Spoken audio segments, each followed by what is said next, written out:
Assalamualaikum warahmatullahi wabarakatuh. Kembali dengan saya ketemu di dalam Kak Utaman. Kali ini saya akan menjelaskan tentang bagaimana kita mendapatkan air yang berkualitas tinggi melebihi air dalam kemasan yang bisa kita pakai sehari-hari dengan memanfaatkan air hujan dari atap rumah kita. Nah, detailnya seperti apa nanti kita jelaskan lebih lanjut. Ini dilihat dulu atap, ada talang, ada juga penimpan air hujannya.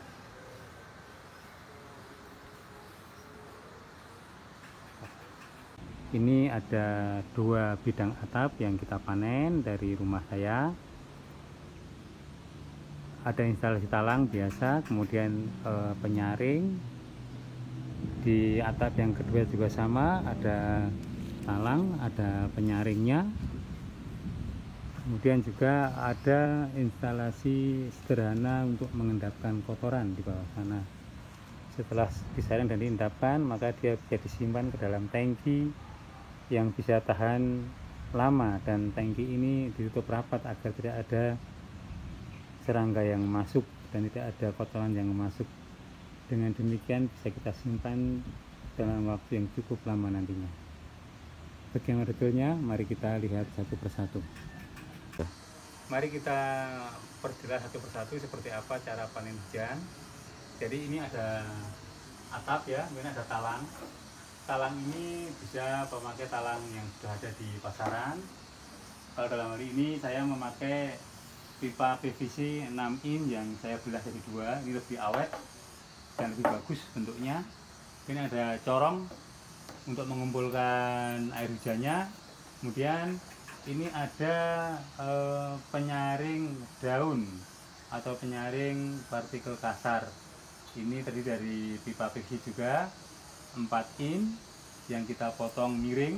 Perhatikan, dipotong miring. Kemudian ada penyaringnya dari kawat kasa.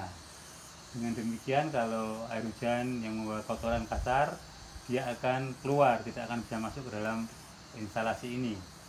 Nah, ini memang sengaja dibuat terpisah dengan corongnya. Tujuannya kalau ada partikel kasar atau daun-daunan, dia akan terlempar keluar sebelum masuk ke dalam pipa pengendapannya ini. Nah, setelah itu ada pipa pengendapan di sana. Air yang masuk otomatis dia akan turun dulu sampai ke bawah sana. Nah, air yang turun itu adalah air pertama ketika hujan turun. Kurang lebih 15 sampai 20 menit pertama air akan turun dulu sana mengisi pipa yang ada di bawah itu. Nah, pipa di bawah itu ukurannya kita hitung adalah 2 sampai 3 liter per meter persegi atap. Jadi semakin luas atapnya, semakin panjang pipa itu. Tujuannya adalah untuk membuang partikel halus yang berada di atap sebelum hujan, sehingga pada hujan pertama 15 menit pertama itu dicuci dulu gentengnya, sehingga air yang masih mengandung kotoran halus itu akan masuk ke dalam pipa yang panjang itu. Setelah itu dia masuk setelah penuh pembuang pertamanya, dia akan mengalir melalui pipa yang horizontal itu, kemudian masuk ke dalam tangki.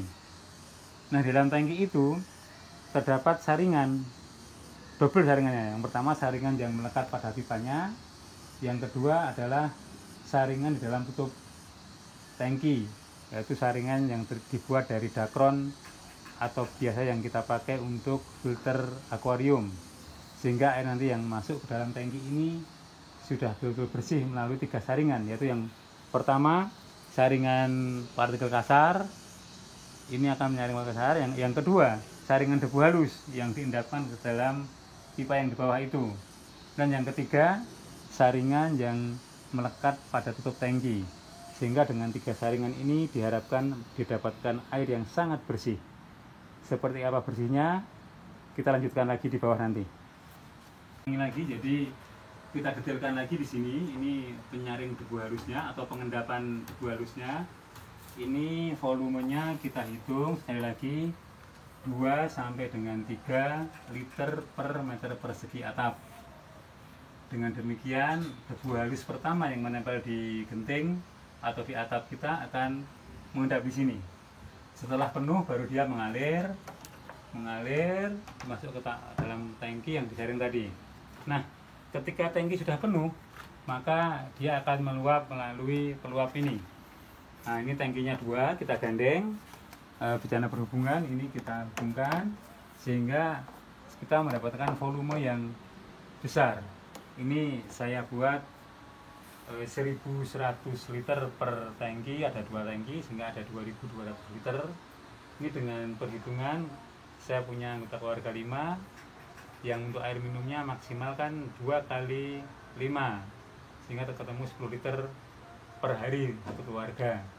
Kalau kemarau katakanlah 6 bulan, berarti kan 6 kali 30 hari, 180 hari kali 10 liter, baru kita mengkonsumsi sekitar 1800 liter dalam musim kemarau, sehingga ini bisa memenuhi kebutuhan musim kemarau. Nah, selama musim penghujan kita tidak khawatir kekurangan air minum. Nah, ini kembali ke sini, ini tadi yang untuk pengendapan debu halusnya dari atap. Ini ada stop kran di sini. Ini kita buat mengalir kecil sehingga ketika air sudah penuh, nanti kira-kira 3-4 jam ini baru kering, habis. Sehingga ketika ada hujan baru sebelum 3 jam dia akan masuk langsung, setelah 3 jam dia ngisi ini lagi. Seperti apa kualitas air yang kita dapatkan? Kita tes. Kualitas air secara sederhana, 2 parameter pentingnya adalah pH atau keasaman dan TDS. TDS itu adalah total dissolved solid atau jumlah total dari partikel padat yang terlarut dalam air. Satuannya ppm atau part per million atau miligram per liter. Untuk air sehat disyaratkan kita minum air dengan TDS di bawah 100 agar menjaga kesehatan kita. Seberapa kualitas air yang kita dapatkan kita tes. Ini ada TDS meter dan ada pH meter. Nah, ini untuk pembanding saya siapkan 2 air dalam kemasan. Ini sengaja saya lepas mereknya biar tidak ada mereknya. Yang jelas ini biru dan hijau yang sering ada di lapangan, sering ada di pasaran. Ini tanggal expirednya 19 Oktober 2021, berarti masih berlaku. Ini juga tanggal expirednya 11 April 2021, jadi berarti masih layak minum juga. Kita tes TDS nya, kita buka ya, ini masih segelan ya.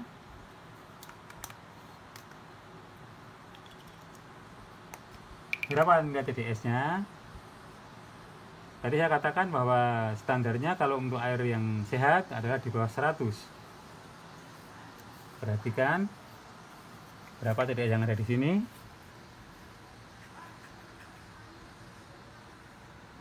Nilainya 121 ppm atau 121, ini 122 ya, 122 part per million atau 122 mg per liter. Ini yang biru. Kemudian yang hijau berapa? Kita tes juga. Masih segelan juga ya.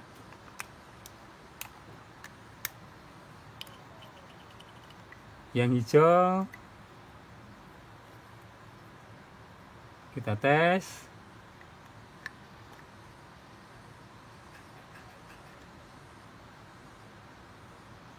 Ini lumayan bagus, nilainya 35 ppm. Ini artinya cukup bagus airnya.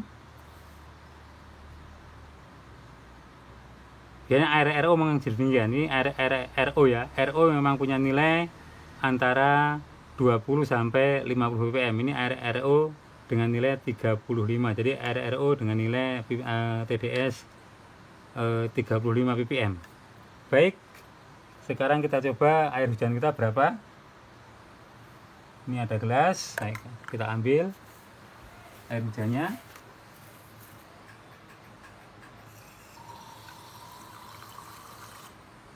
Cukup.